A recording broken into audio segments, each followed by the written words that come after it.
Adoram a Deus, glória a Jesus, né? Isaías, no capítulo 6, ele viu, né, os querubins louvando a Deus e diziam: Santo, Santo, Santo é o Senhor dos exércitos, glórias a Deus. E é algo constante, né, que aqueles querubins ficam ali, glórias a Deus. Alguém pode pensar que é uma coisa mecânica, né? Não. Por que não? Porque Deus, o Senhor nosso Deus, deu aos anjos o livre-arbítrio também, né? Tanto é que Satanás, ali aquele querubim ungido, né, que se tornou Satanás, porque se engrandeceu no seu coração e quis ser igual a Deus e fazer um trono acima do de Deus. E nós sabemos o que aconteceu, foi derribado por terra e levou consigo um terço dos anjos. Então isso mostra claramente que os anjos que foram após Satanás escolheram isso, né?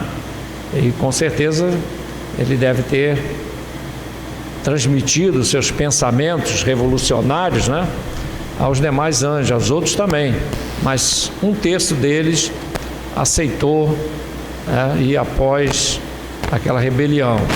Então os anjos, irmãos, eles são também dotados de escolha, de pensamento, também são, né? Eles, creio eu, que eles não devem ter o sentimento humano que nós temos, né?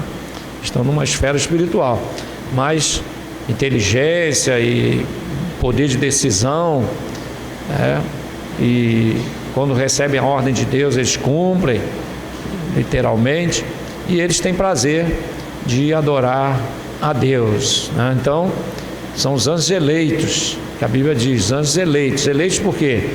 Porque eles, lá no passado, não deram ouvido a Satanás, preferiram ficar com Deus, né? E um terço dos anjos foram após Satanás. Então nós vemos que eles têm livre-arbítrio e eles adoram a Deus espontaneamente. Pode ser que alguém pense que aquilo é uma coisa robótica, né? Repetindo santo, santo, santo, e fica ali, né? Foram feitos como se fossem uns robôs, não, nada disso. Eles adoram a Deus porque eles têm prazer nisso, né? Glórias a Deus. Então, irmãos, aqueles anjos adoram a Deus e nós também fomos criados para isto, né? Para adorar a Deus. Até a natureza, os pássaros, né? Os animais, eles também emitem no seu som, principalmente os pássaros, né? Bem notório isso, se nós prestarmos atenção com bastante, né, vamos dizer assim, inclinação a perceber como é que os pássaros cantam. Se nós observarmos com atenção, nós vamos ver que os pássaros também louvam a Deus nos seus cânticos. Louvado seja Deus. Não sei se os irmãos já repararam, mas quando os pássaros cantam, a gente se alegra, né? Não sente bem? Os irmãos já pararam para perceber isso? O pássaro para, né? Pousa perto da casa da gente, começa a cantar, a gente gosta, não é isso? Né, irmãs? É bonito, né? Eu moro no último andar, lá no prédio, de vez em quando passa uns bem-te-vi lá, e eles estão ali cantando, a gente ouve, né? Fica alegre de vez cantando, as maritacas também, apesar que elas zoam os ouvidos da gente, né? Mas é gostoso ouvir as maritacas cantando, né? Então todos os pássaros são assim, né? Por quê? Porque o canto dos pássaros é algo que se volta para Deus, né? Os seus cantos diversos. Assim também os anjos, né, louvam a Deus. E nós fomos feitos também para louvar a Deus, né? De uma forma semelhante a Deus, no sentido de que nós temos o raciocínio, né? Nós temos os sentimentos e devemos prestar a Deus o devido louvor. O que é o devido louvor? É o louvor que vem do fundo do coração. Esse é o devido louvor.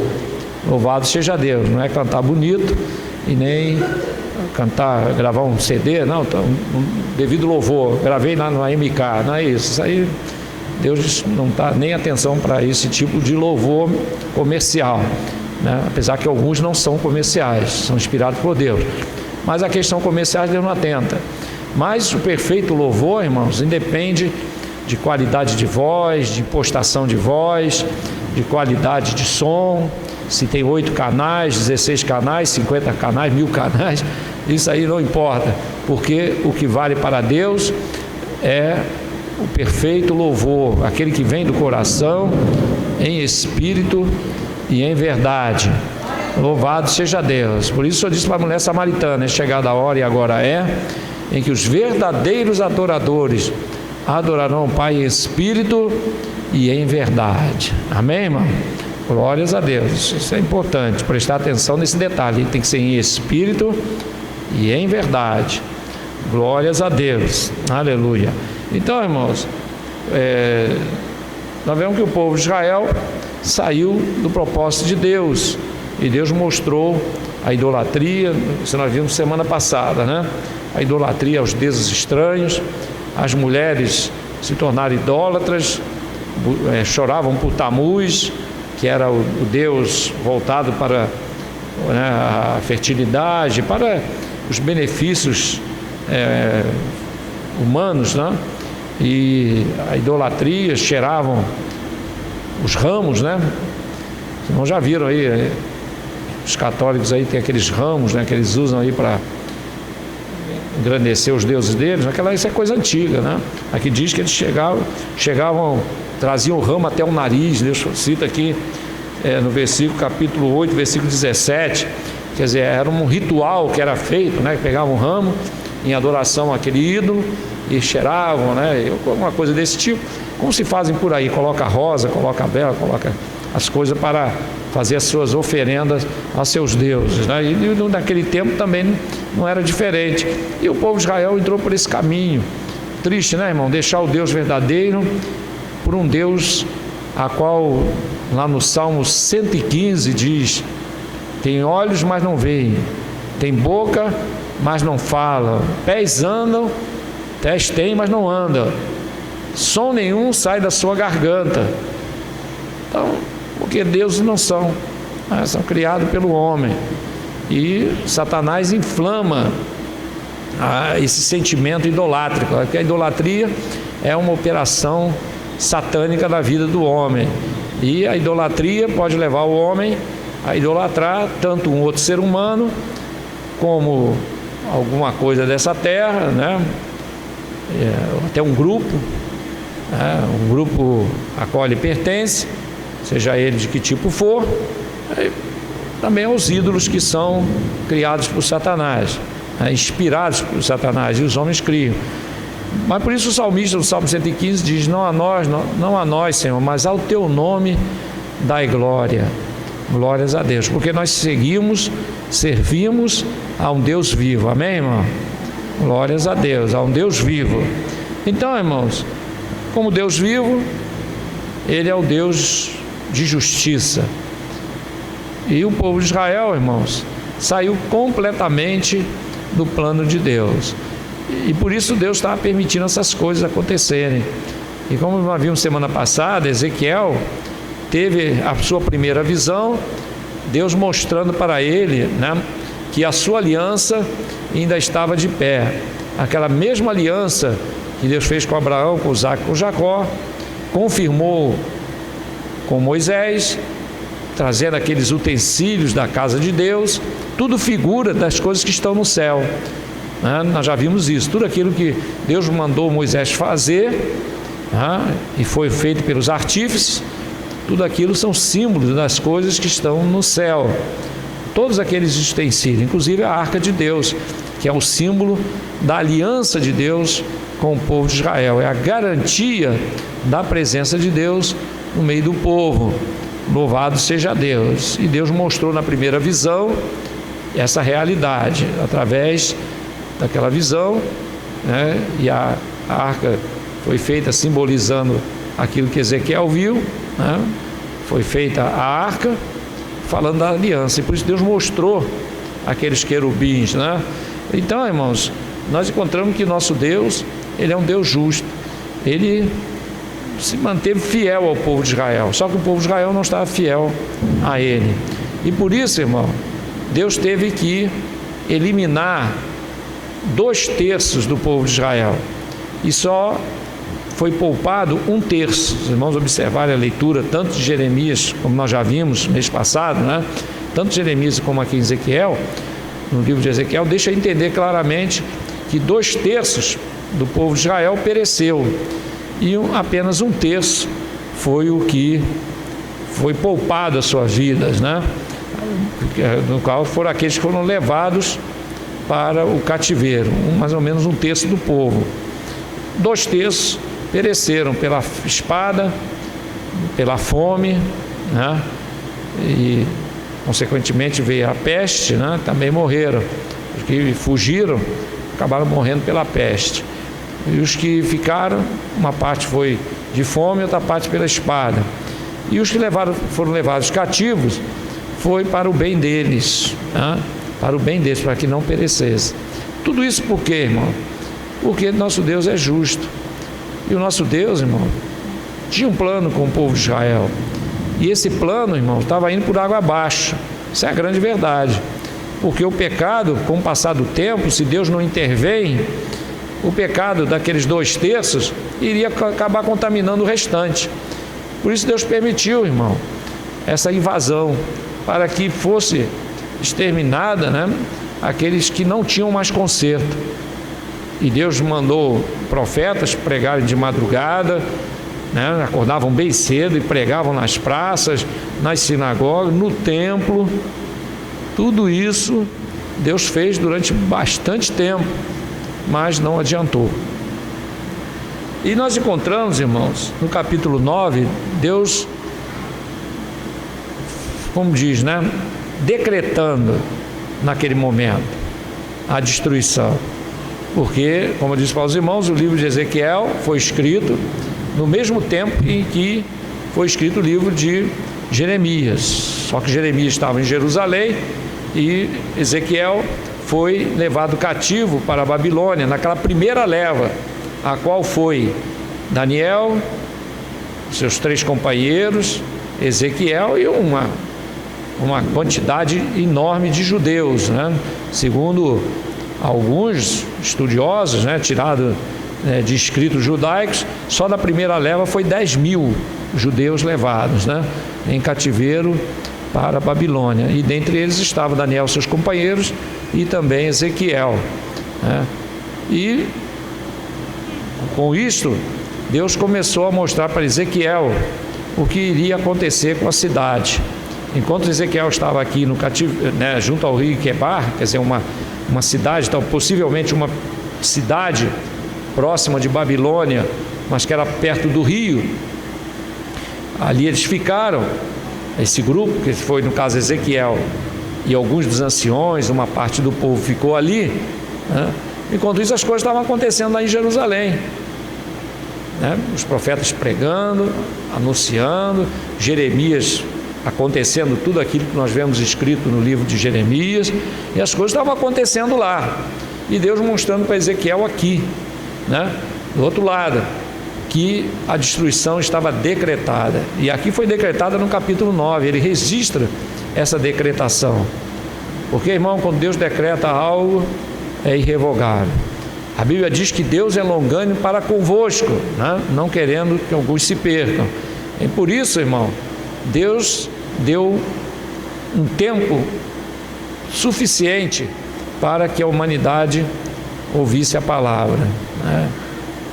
Nós, irmãos, a igreja do Senhor, sabemos que o dia e hora ninguém sabe do arrebatamento, sabemos que Deus já decretou o dia, nós não sabemos quando é, mas uma coisa é certa: Deus, pela sua presciência, já estabeleceu um dia, dando total condição, né, para que os homens ouçam a palavra, e dando também, irmão, oportunidade para aqueles que já conhecem a palavra, mas ficam duvidosos, ficam titubeando entre 2 caminhos, ficam, né, como aquele que estava, a semente que caiu no meio dos espinhos, caiu no meio dos pedregais, Deus está dando oportunidade, Deus está falando, Deus está avisando. E é o que nós estamos vivendo hoje, né, irmão? Os últimos momentos da igreja na face da terra. O tempo está se findando, as coisas estão acontecendo no mundo, irmão, para a chegada do anticristo. E antes que ele assuma, a igreja será arrebatada, né? Então as coisas estão caminhando para isto.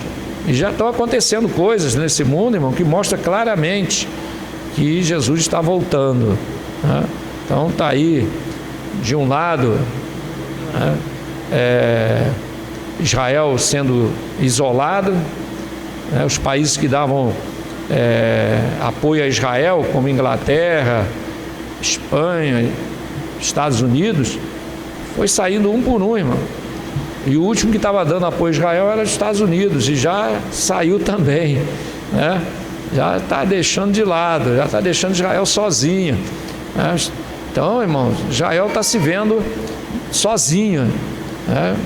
E agora, irmão, piorou, porque antes Israel tinha que ficar de olho no Irã, agora já entrou a Turquia na história, e já duas frentes para eles tomarem conta, né? Ficar vigiando.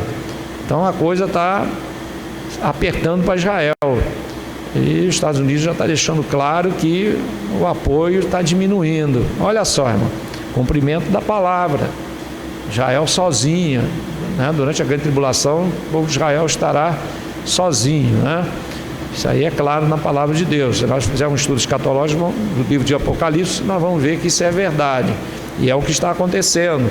Outra coisa, irmão, que está acontecendo, o globalismo está cada vez crescendo mais, né? Até os religiosos já estão se juntando, todas as religiões, né, para que cheguem ao ponto de fazer uma religião só. É isso. Esse Papa que está aí está fazendo esse movimento no mundo para unir todas as religiões. Já está marcado para março do ano que vem um encontro de todas as religiões para fecharem uma união, né? E todas as religiões estão indo, irmão. Só está faltando o Islã que ainda está resistindo ainda, né? O resto, até o mundo evangélico, ou podemos dizer, os evangélicos do mundo já estão aceitando também o ecumenismo. Não se engana não, os evangélicos lá da Europa estão tudo aceitando, né? Achando que é isso mesmo, não, tem que, né, novos tempos, como eles dizem, né? Então, no mundo religioso, a coisa está caminhando para uma religião só. Na política está tudo caminhando para um governo único. Então as coisas estão acontecendo, irmão, né? Por trás dos panos as coisas estão andando, não estão paradas não. Por quê? Porque a palavra de Deus tem que se cumprir, irmão, tem que se cumprir.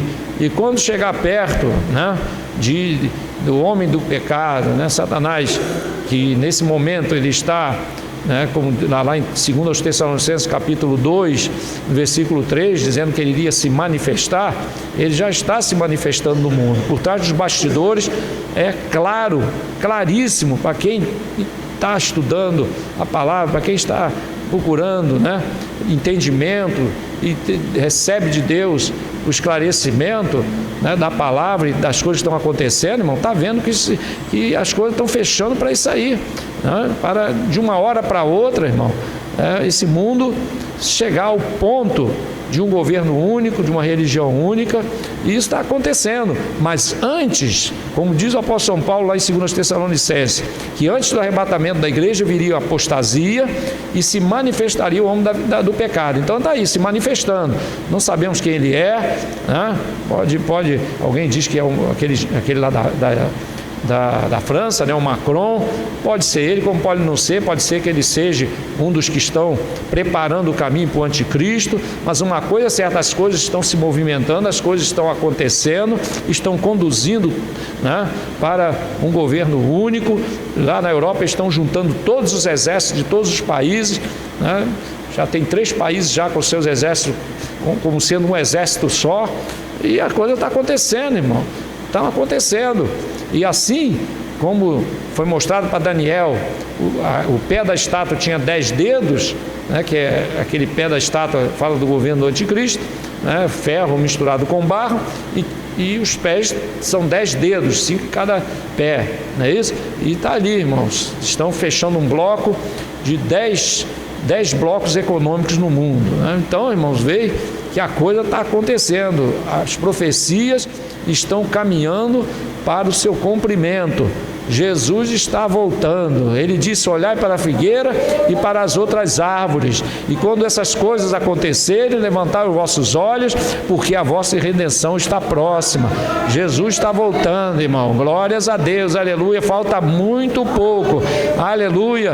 Irmãos, e o que é o estopim disso tudo, da grande tribulação? É o que Paulo diz, faz memória no versículo 8 ou 9, ele diz assim: a um que o impede, até que do meio seja tirado, aleluia, e aí será revelado o iníquo. Então, irmão, basta a igreja ser arrebatada, aleluia, e será revelado, aleluia, ao mundo o seu novo líder. Mas nós estaremos seguindo o líder dos líderes, que é o nosso Senhor Jesus Cristo. O nosso Deus, o nosso líder é Jesus, amém, irmão?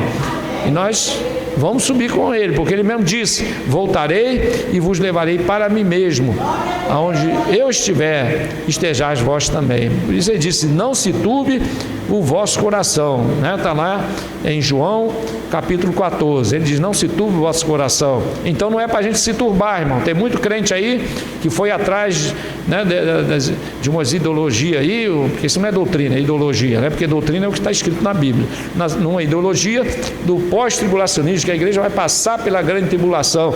Esses, irmãos, têm motivos sobejos para se turbar, mas a igreja que confia no Senhor, que conhece a palavra de Deus, está firmada naquilo que Jesus disse: não se turbe o vosso coração. Então nós não estamos turbados não, irmão. Pode acontecer o que acontecer, pode ter levante, rumores de guerra, terremotos acontecendo, porque a igreja vai passar pelo princípio de dores, não é as dores da grande tribulação, o princípio de dores a igreja vai passar, porque nós vamos ouvir falar de guerra, ainda vai ter muita coisa acontecendo no mundo, aleluia. Mas uma coisa é certa: antes, aleluia, de começar a grande tribulação, o Senhor vai arrebatar a sua igreja, e é isso que nós aguardamos. Nós não aguardamos o anticristo, nós não estamos, aleluia, como alguns evangélicos por aí, que estão estocando armas, estocando alimentos, né, preparando cabanas lá na Amazônia, cabanas lá nas florestas, né, lá nas savanas lá da África, ou então no subsolo, os bunkers. Nós não estamos preparando, meus queridos irmãos, nossa munição, aleluia, não. A nossa munição é o azeite que o Senhor, aleluia, nos manda ter, a reserva de azeite. É isso que nós temos que estocar, amém, irmão? Aleluia. Arroz, feijão, a gente estoca por um mês, faz as compras, bota em casa, acabou, aleluia. Ninguém está estocando esperando a grande tribulação, não. Nós estamos estocando é azeite, o azeite do céu. Quem aqui está estocando azeite do céu na parede? Glórias a Deus, aleluia. Mas, irmãos, aqui o Senhor diz para Ezequiel, mostra para ele, quando Deus bateu o martelo, deu basta para o povo de Israel. E é nesse capítulo 9. Primeiro ele diz que viu, irmãos. Então me gritou aos ouvidos com grande voz, dizendo: fazei chegar os intendentes da cidade, cada um com as suas armas destruidoras na mão.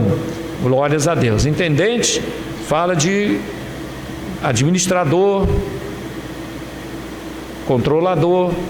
Quem são esses intendentes? Entende-se, irmãos, que esses intendentes são anjos que guardavam a cidade de Jerusalém, porque a Bíblia diz: não dormitará o guarda de Israel. Amém, irmão? Então o povo de Israel tem a proteção de Deus. A Bíblia diz que o arcanjo Miguel, deixa bem claro isso, que o arcanjo Miguel é aquele que guarda o povo de Israel nas guerras, né? Quando Israel guerreia, o arcanjo Miguel vai na frente. Isso aí é algo que está, né, entre os judeus, esse ensinamento. E é verdade, né? Porque lá no livro de Daniel, no capítulo, se não fala a memória, no 11 ou no 12, diz, e Miguel, capítulo 12, Miguel se levantará pelo teu povo. Então está lá deixando claro que o arcanjo Miguel é o que guarda o povo de Israel nas suas guerras. Glórias a Deus. E esses intendentes, irmãos, entende-se que são anjos que guardavam a cidade de Jerusalém. E Deus mandou chamar esses intendentes. Só que eles já vieram, irmão, com as armas destruidoras na mão. É uma visão simbólica. Dizendo o que, irmãos?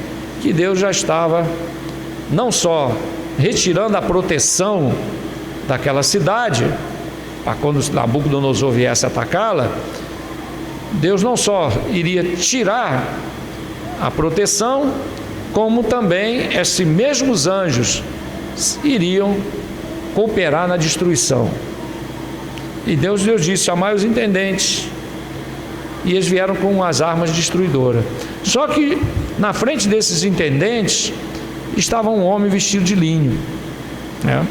Um homem vestido de linho. Diz aqui no versículo 2: e eis que vinham 6 homens a caminho da porta alta, que olha para o norte, cada um com as suas armas destruidoras na mão. Entre eles um homem vestido de linho, com um tinteiro de escrivão na sua cinta, e entraram e puseram junto do altar de bronze. Louvado seja Deus. Então, irmãos, homem vestido de linho. Vamos abrir lá em Daniel 6,12. Primeiro irmão que encontrar, leia, para nós entendermos, né, de quem está falando, quem é esse ser, o homem vestido de linho. Daniel, ele aparece também lá em Daniel 12,6. Quem encontrou, leia com voz alta, de preferência. Daniel 12,6.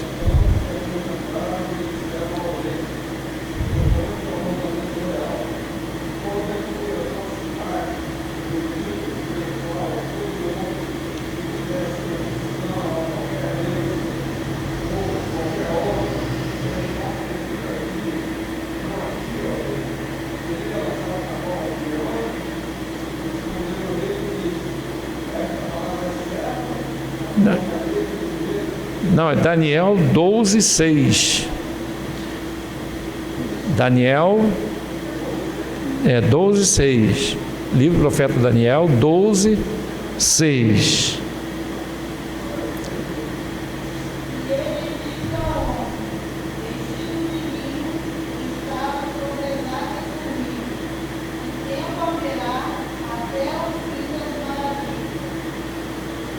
Amém. Irmão dela, leu 7. Versículo 7.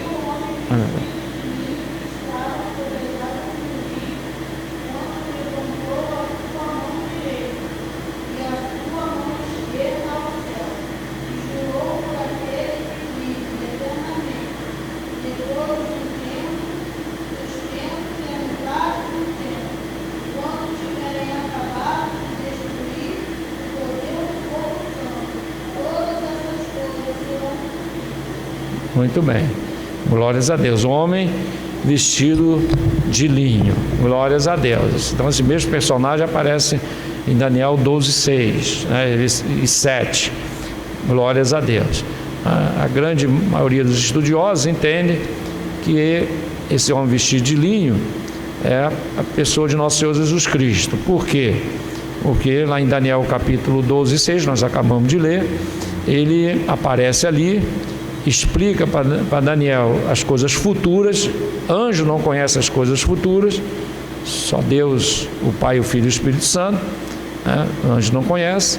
E por outro detalhe também, ele levantou a sua mão direita e esquerda ao céu e jurou por aquele que existe e vive eternamente, né? Quer dizer, que tudo aquilo seria cumprido. Então nós vemos que esse ser vestido de linho estava assumindo a responsabilidade de fazer cumprir aquilo que estava sendo revelado. Então não tem dúvida, né, irmão, de quem estava ali. Louvado seja Deus. É o mesmo lá do capítulo, o homem vestido de linho. Nós vemos essa expressão para mostrar que não é um anjo comum, não é um querubim, um anjo, arcanjo, um serafim, não. É um ser específico, né? Um homem vestido de linho. Então, lá no livro de Ezequiel, nós encontramos ele tendo que separar esse homem vestido de linho. Ele queria determinar quem não iria morrer na invasão de Nabucodonosor, que já estava para acontecer, que é aquela invasão final que realmente veio a destruição completa. Então, irmão, Deus nesse capítulo chama os intendentes, eles vêm com as armas destruidoras, e no meio deles estava um homem vestido de linho. Ele tinha um tinteiro na sua cinta e com aquela pena, que ela precisava pena, né? Então ele foi marcando na testa, ele passou por toda Jerusalém e marcou na testa. Isso é simbólico, né, irmão? Assim como o anjo da morte lá no Egito, quando via a marca do sangue, passava por fora, não entrava na casa. Ali também aquelas pessoas foram marcadas, né? Aí já não tem nada a ver com o sangue, é uma marca que Deus colocou, dizendo: esse não morre, nem esse, nem esse, nem esse, nem esse. E por que Deus escolheu a esses? Nós vamos ver aqui. Glórias a Deus. Versículo 3: e a glória de Deus de Israel se levantou do querubim sobre o qual estava, até a entrada da casa, e clamou ao homem vestido de linho, que tinha o tinteiro de escrivão em sua cinta, e disse-lhe o Senhor: passa pelo meio da cidade, pelo meio de Jerusalém, marca com um sinal as testas dos homens que suspiram e que gemem por causa de todas as abominações que se cometem no meio dela. Quem são aqueles que gemem? Aqueles que lamentavam, né? Louvado seja Deus, que suspiravam. Suspirava quer dizer lamentavam, né? Por que isto? Eram pessoas, irmãos, fiéis a Deus, que já não suportavam ver tanto pecado. Essa é a atitude de todo o salvo. Ele tem a ojeriza do pecado, ele não participa do pecado. O pecado, irmão, para ele é algo que foge, né, à sua natureza. Por quê? Porque tem a natureza de Cristo, tem a mente de Cristo, tem o Espírito de Cristo. Amém, irmão? Então não tem prazer no pecado, né? E esses que suspiravam, que lamentavam. Os irmãos se lembram de de Ló, que quando foi para Sodoma, vendo o pecado daquele povo, ficava todo dia de manhã, levantava e ia lá para a porta da cidade, porque já não aguentava ver tanto pecado na frente dele, né? Então a Bíblia diz que o justo Ló, enfadado da vida dissoluta do povo de Sodoma e Gomorra, vivia na porta da cidade, aí ia para lá, né, porque não queria nem ver o que estava acontecendo, né? Não suportava tanto pecado, tanta iniquidade, tanta coisa. Então, irmãos, essa é a atitude do crente fiel. Quem tem o Espírito de Deus, irmão, não aprova o pecado, não aprova, né? Infelizmente muitos estão passando a mão na cabeça do pecado no meio da igreja, mas os crentes fiéis, irmãos, não aceitam isso, não adianta. Querem contemporizar, querem, né, dar um jeitinho, querem, não, vamos aceitar, não, nós vamos dar uma força aqui, né? Mas, irmãos, nós temos que nos comportar como nosso Senhor Jesus Cristo, como Deus. A Bíblia diz: sede imitadores de Deus como filho amado. E como é que Deus faz, irmão? Deus ama o pecador, porque Deus quer que todos os homens se salvem, mas tem repulsa do pecado. Então, se alguém insiste no pecado, irmão, se alguém ama o pecado, e o que é pior, quer trazer o pecado, ainda convencer os outros do pecado, irmão, não deve ser aceito essas coisas, né? Vamos amar, mas não vamos aceitar o pecado, porque o pecado, irmão, é algo que a igreja não aceita, né? Não adianta. A igreja, na presença de Deus, irmão, aquele que está na presença de Deus, ele não, vamos dizer assim, não comunga com o pecado, né? Não faz parte do nosso, Ah, mas irmão, aqui todo mundo é perfeito? Não. O apóstolo São João diz: filhinho, não pequeis, mas se pecar, nós temos um fiel advogado. Então nós estamos na luta, nós estamos rejeitando o pecado. Ah, mas irmão falhou, mas pediu perdão, se arrependeu e continua na caminhada. Mas aqueles que amam o pecado, que insistem no pecado, e quer trazer o pecado para dentro, ainda quer convencer os outros do pecado, irmão, não, isso a igreja não aceita. Amém, irmão? Não aceita, não adianta. Ah, irmão, mas nós estamos no século 21. Mas a igreja não tem nada a ver com o século 20, 21, 22, ou século 14, século 15. A igreja sempre foi a mesma, porque a igreja não está presa, meus queridos irmãos, ao tempo. A igreja tem que ser a mesma. Como era no tempo da igreja primitiva, nós devemos ser hoje também. Amém, irmãos? Não concordam? Não tem mudança, porque Deus é o mesmo, o Filho de Deus é o mesmo, Jesus Cristo, e o Espírito Santo é o mesmo. Glória a Deus. Não tem esse negócio de século 20, século 19, século 18, nada disso, irmão. O nosso Deus continua sendo o mesmo Deus, e ele foi bem claro, usando o apóstolo São Paulo, aleluia, quando ele disse: buscai a paz com todos e a santificação, sem a qual ninguém verá o Senhor. Então pode ser o século 20, podemos até chegar no século 22, o ano 2030, mas a palavra é a mesma, aleluia, sem santificação ninguém verá o Senhor. Amém, irmão? Isso vale para o tempo dos apóstolos e é para hoje também. Glórias a Deus. Então os tempos mudam, mas Jesus não mudou, né? Glórias a Deus. Então marca com a testa a voz que saiu do meio dos querubins, quer dizer, era o Pai, falou com aquele que estava com o tinteiro: marca na testa todos aqueles que suspiram por Jerusalém, todos aqueles que gemem, já não suporta mais de tanto pecado. E eles foram marcando, né? E a Bíblia diz que quando ele terminou, aqui no versículo 11, diz o seguinte: eis que o homem que estava vestido de linho, cuja cinta estava o tinteiro, tornou com a resposta, quer dizer, respondendo aquele que mandou, né? Ele marcar na testa os que gemem por Jerusalém, trazendo a resposta dizendo: fiz como me mandaste. Estava feito. Glórias a Deus. Então nesse capítulo, irmão, nós vemos a decretação de Deus. Chega.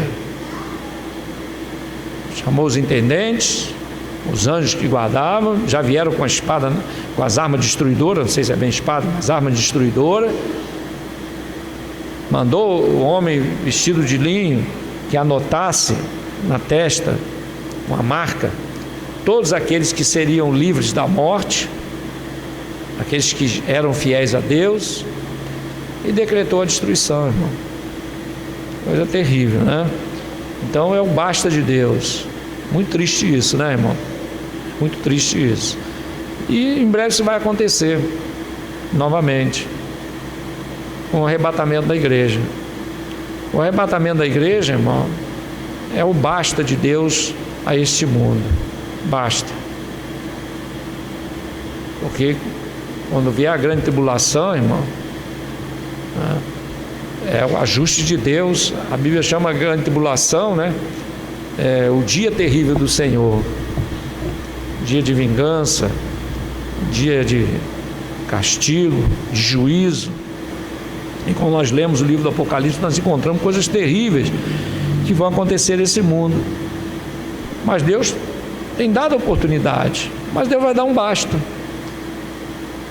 E qual é o basta? É a trombeta soando, encerrando a dispensação da graça. E quando a dispensação da graça acabar, irmão, é o basta de Deus. Agora é a hora do juízo. Coisa terrível, né? Muito bem. Glórias a Deus. Versículo 5: e aos outros disse. Primeiro falou o homem vestido de linho, que marcasse na testa os que gemem, né? Por causa de todas as abominações que se cometem no meio da cidade, no meio dela. E aos outros, quer dizer, os outros 6, disse, e Ezequiel ouvindo eu: passai pela cidade após ele, quer dizer, depois que o homem vestido de linho marcasse os homens que gemiam por Jerusalém, ele mandou os outros seguir ele. Para quê? Aqueles que não foram marcados, aleluia, passai pelo meio da cidade após ele e feri. Não poupe o vosso olho, nem vos compadeçais. Matais velhos, jovens, virgens, meninos e mulheres, até exterminá-los. Mas a todo homem que tiver o sinal, não vos chegueis. E começai pelo meu santuário. E começaram pelos homens mais velhos que estavam diante da casa. E disse-lhes: contaminai a casa e enchei seus átrios de mortos. E saíram e feriram a cidade. Então essa visão, irmão, se cumpriu, né, quando o rei Nabucodonosor, com permissão de Deus, né, invadiu aquela cidade. Foi uma destruição tremenda, irmão, muita destruição, né? Mas os fiéis não morreram. Não morreram. Nós vimos, quando nós estudamos o livro de Jeremias, né, os irmãos que vieram nesses cultos vão se lembrar que quando Nabucodonosor entrou na cidade de Jerusalém, ele chamou o capitão da guarda e mandou que ele fosse até o calabouço. Ele disse: vai até o calabouço, e lá tem um homem chamado Jeremias. Tira ele do calabouço e faz tudo o que ele te disser. Quem se lembra disso, dessa passagem? Então, Deus guardou, na hora da invasão, aqueles que eram fiéis ao Senhor. Então Deus guarda os fiéis, irmão. Os irmãos se lembram quando Abraão, Deus mandou 3 personagens na casa de Abraão, e comeram, beberam. Deus reiterou a promessa de um filho para Abraão, e 2 daqueles homens, que no caso eram anjos, né, foram em direção à cidade de Sodoma e Gomorra. Um ficou. E Abraão, naquela conversa, né, reconhecendo quem era, ele disse: se houver 50 justos, não se lembra, né? Foi baixando até 10. E se houver 10 justos? Ele disse: se tiver 10 justos, não destruirei a cidade por amor dos 10. E Abraão disse: não faria justiça o juiz de toda a terra? Coisa tremenda isso, né, irmão? Abraão sabia que estava falando com aquele que é o juiz de toda a terra. Quem é o juiz de toda a terra? Jesus. Os irmãos se lembram que Jesus disse: ao Filho entregou todo o juízo, todo o poder me foi dado nos céus e na terra. E Abraão disse: não farei justiça o juiz de toda a terra? Ele disse: não, se houvesse 10 justos, não destruirei. E foi embora. Só tinha um, né? Mas Deus só destruiu Sodoma e Gomorra quando tirou os justos de lá, né? O justo foi tirado, aí veio a destruição. O nosso Deus, irmão, ele trabalha por padrão. Nosso Deus tem um padrão, um modo de fazer as coisas, né? Então assim foi no dilúvio, quando guardou Noé e sua família e destruiu os demais. Assim foi também com a cidade de Sodoma e Gomorra. Deus tirou o justo, o único que tinha, né? Que se tivesse mais, Deus ia tirar mais, mas só tinha um, e derramou o seu juízo. E assim vai ser também, irmãos. Antes que venha o juízo de Deus, Deus vai retirar a sua igreja. Por isso o Senhor disse: será como no dia de Noé.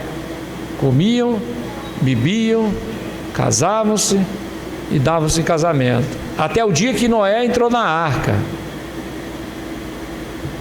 Então, o mundo está aí, comendo, bebendo, casando, dando de casamento, quer dizer, as coisas estão... segue seu curso, né? Mas até o dia que Noé entrou na arca, quer dizer, até o dia que a igreja foi arrebatada. Jesus é a nossa arca, amém, irmão? Aí fechou-se a porta da arca, quer dizer, vai se fechar a porta da graça, e aí, irmão, vem o dilúvio sobre este mundo. Não o dilúvio de água, mas de fogo, de juízo de Deus. Então, assim como também foi nos dias de Ló, né? Comiam, casavam, plantavam, edificavam, até que quando Deus tirou a Ló. Quando tirou Ló da cidade, veio o juízo. Então a mesma coisa, Deus vai tirar a sua igreja e vai derramar o juízo sobre os homens ímpios. Louvado seja Deus. E por isso a igreja tem que lutar para subir, né, irmão? Está firme com Jesus, aguardando a sua vinda, porque é claro nas Escrituras que uma parte da igreja vai ficar, né? Infelizmente uma parte vai ficar. A virgem loucas, virgem prudente, o joio e o trigo, a pesca, a qual, quando puxou a rede, separou os bons para o cesto e os ruins foram lançados fora. Lançado fora quer dizer devolvido para o mar, né? Então a simbologia é bem clara. O reino dos céus é semelhante a uma rede lançada ao mar, que quando puxa, traz todo tipo de peixe. Apocalipse 5. Com o seu sangue comprasse homem de todas as raças, tribos e nações. Então todo tipo de peixe. Quando puxa uma margem, os bons põem no cesto e os ruins lançados fora. Os peixes que não se comem se joga fora onde, irmão? De volta no mar. Os irmãos sabem que é assim, né? Já viu pescaria? Quando o peixe não serve, está muito bem, devolve para o mar. Não é assim que se faz? E o mar simboliza o quê? O mundo, as multidões. Então é o que vai acontecer, irmão. Quando terminar a dispensação da graça, ele vai puxar a rede. Os peixes bons, quer dizer, os crentes fiéis, os crentes que têm reserva de azeite, estão com a lamparina acesa, esses vão para o cesto. Cesto simboliza o quê? Vão para o céu, vão. E os ruins? Devolvidos para o mar. Eles vão ficar por aí. Mas a igreja, irmão, aleluia, tem que estar ciente que Jesus está voltando para nós estarmos preparados. Amém, irmão? Preparando. Glórias a Deus. Então, nós encontramos aqui, irmão, versículo 9. Então me disse: a maldade da casa de Israel e de Judá é grandíssima, e a terra se encheu de sangue, e a cidade se encheu de perversidade. Eles dizem: o Senhor deixou a terra, o Senhor não vê. Eles achavam que Deus não estava vendo. Isso, irmão, é apostasia. E hoje, quando o apóstolo São Paulo diz que antes do arrebatamento da igreja viria a apostasia, é um alerta para nós, né, irmão? Não podemos entrar na apostasia. O que é apostasia, irmão? É achar que Deus não está vendo, que Deus não está se importando. As coisas acontecem, mas é um perigo isso. Por quê? Se não fala a memória num livro de Provérbios, né? Não separei esse versículo, mas devia ter separado, né? Diz o seguinte: por se tardar o juízo, né, o homem perde o temor, né? Simplificando, né? Quer dizer isso. O juízo não vir imediato, o homem perde o temor, né? Lógico que isso não é uma regra, isso é uma coisa que acontece, porque o crente fiel, irmão, ele não está aí, né, vamos dizer assim, sujeito ao juízo de Deus. Não, o crente está na presença de Deus, buscando o Senhor. Se ele erra, ele pede perdão e vai em frente. Ele não está, né, debaixo do juízo de Deus, que a Bíblia diz isso, né? Que nós estamos debaixo da graça de Deus, não debaixo do juízo. Mas se o crente sai da presença de Deus, irmão, ele se coloca novamente debaixo do juízo de Deus. E o juízo de Deus, irmão, está sobre esse mundo e todos aqueles que não têm, né, temor de Deus, não tomam posse dessa grande salvação. Então eles dizem: o Senhor deixou a terra, quer dizer, apostasia. E é tempo, irmão, de apostasia. Tempos que muitos estão apostatando da fé. E apostatar da fé, irmão, não é só sair da igreja e não, foi para o mundão. Não, se esfriar na fé, deixar o primeiro amor Isso é apostasia. Apostatar não é só ir embora, aí voltou para o mundo, aí está indo frequentando baile funk, está indo para as rodas de samba, liberou geral. Não.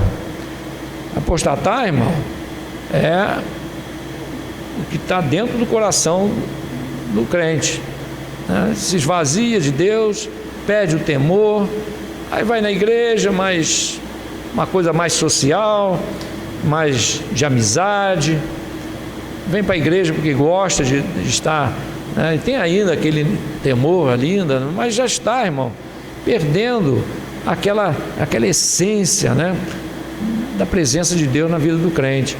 Por isso o Senhor disse para a igreja, fala de memória de mim, de Éfeso, né? Tenho contra ti que deixasse a primeira caridade.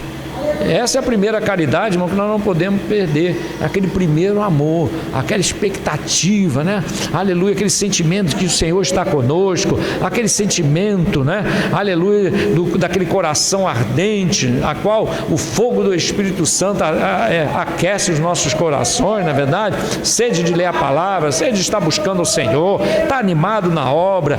Glória a Deus, nós não podemos perder o primeiro amor, amém, irmão?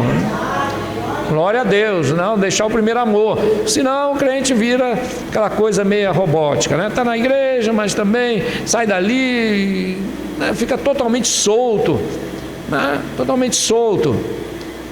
Não, essas coisas não podem ser assim, né? Porque ser igreja quer dizer uma mudança de vida, um estilo novo de vida. Aquele que está em Cristo, nova criatura é. As coisas velhas já passaram, tudo se foi novo. Se as coisas velhas não estão passando na vida do crente, irmão, pode ter certeza que nada vai ser novo. Vai ser a mesma coisa, melhorou um pouquinho, né? Mas não vai sair dali. Então nós temos que crescer na graça, no conhecimento, e de graça em graça, de glória em glória, de fé em fé, andando para frente e para cima, porque é para lá que nós temos que andar, né, irmão? Que anda para trás, como diz alguns por aí, é caranguejo, né? Mas o crente não anda para trás, o crente anda para frente, olhando para cima, porque é de lá que vem o nosso socorro, amém, irmão? Glórias a Deus, aleluia. Então temos que deixar, né, o pecado tão de perto nos rodeia. Então, irmão, aqui ele diz que o povo dizia: o Senhor deixou a terra, o Senhor não vê. Apostasia, né? Coisa terrível. Para nós encerrarmos, glórias a Deus. Aí o que Deus fez? Marcou na testa os que suspiram por Jerusalém. Glórias a Deus. E por que marcar nas testas? Isso tem uma simbologia espiritual, né, irmão? Rapidamente, para nós aproveitarmos 5 minutos, um irmão abra Apocalipse 7:3.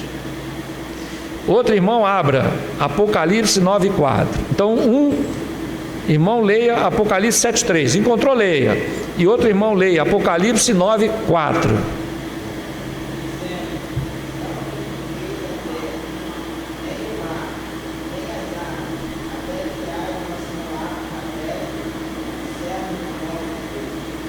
Glória a Deus. Apocalipse 9:4. Controlei, irmão.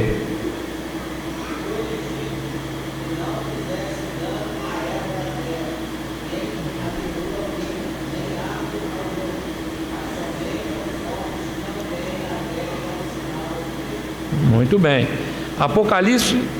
Apocalipse 13:16.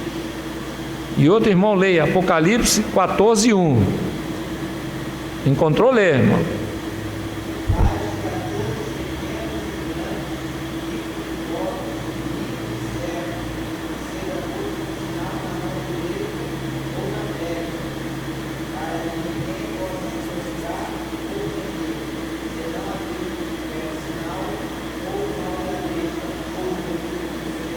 Então vamos ver que tem um sentido espiritual essa questão do sinal na testa, né? Apocalipse 14:1.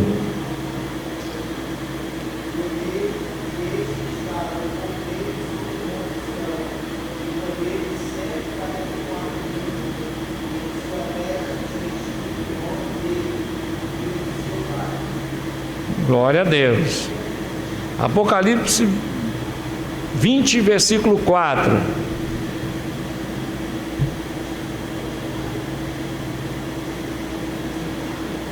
Lê, irmão André, Apocalipse 24, 20, versículo 4.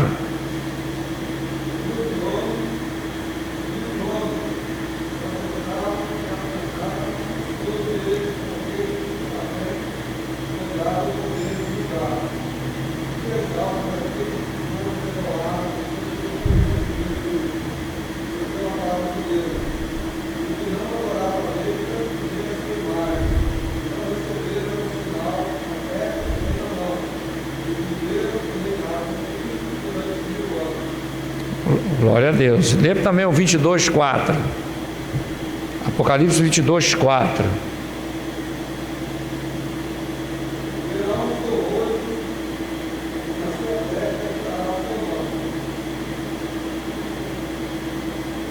Glórias a Deus. Irmão, lá em Zacarias, no capítulo 14, tem uma referência, eu me lembrei agora. Vamos ver se eu acho aqui. Zacarias 14, louvado seja Deus. Deixa eu ver aqui.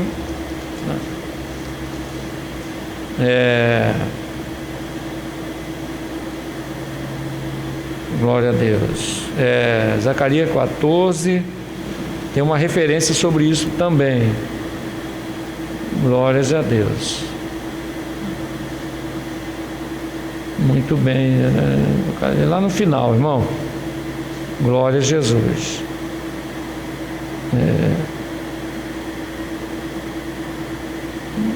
Glória a Jesus. Depois a gente procura com calma, né, irmão? Me fugiu agora. No capítulo Malaquias 14, né? Diz que nas testas, né, escrito, tem uma referência sobre isso. Muito bem. Fica, irmãos, achando, depois me comunica. Para nós encerrarmos, já são 9:02, 9:03 por aí. Glórias a Deus.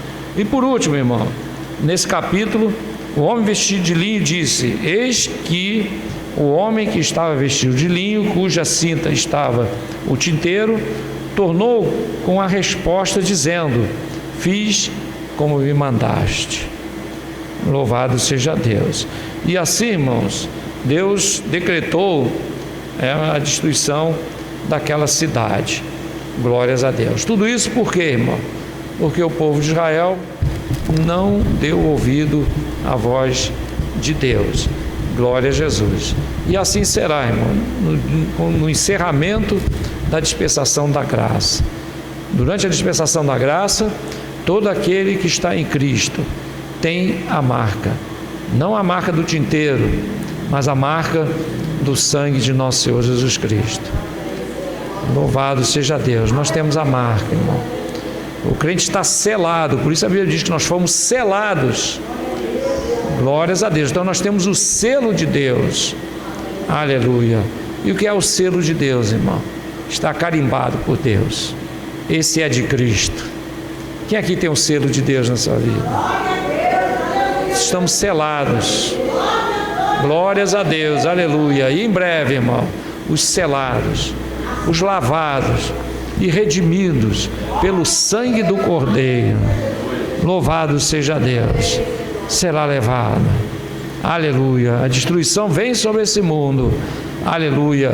Mas nós somos aqueles, como os 7.000 que não dobraram seu joelho a Baal, como aqueles que foram selados aqui na passagem de Ezequiel, aqueles que foram separados, louvado seja Deus. E encerro, irmão, lembrando aquilo que Jesus disse. Aleluia. Ele disse para os seus discípulos que em breve voltarei e vos levarei para mim mesmo. Para onde eu estiver, estejais vós também. Louvado seja Deus. Aleluia. Que Deus abençoe os queridos irmãos. Vamos ficar de pé, irmãos. São 9:05, vamos encerrar. Que Deus abençoe os irmãos, em nome de Jesus. Semana que vem nós vamos prosseguir. Glórias a Deus. A partir do capítulo 11. Glórias a Deus. Capítulo 11. Talvez até o 14. Do 11 ao 14, semana que vem. Vamos dar uma acelerada, né? Vamos ver se a gente consegue até o final do ano terminar. Louvado seja Deus, porque o ano que vem a Deus pertence, né, irmão? Ano que vem é ano que vem, né? Então tem que ir até o final desse ano. Glórias a Deus. Então vamos orar ao Senhor, né, irmão? Agradecendo. Quem está alegre na casa do Senhor? Aleluia. É bom aprender a palavra, né, irmão?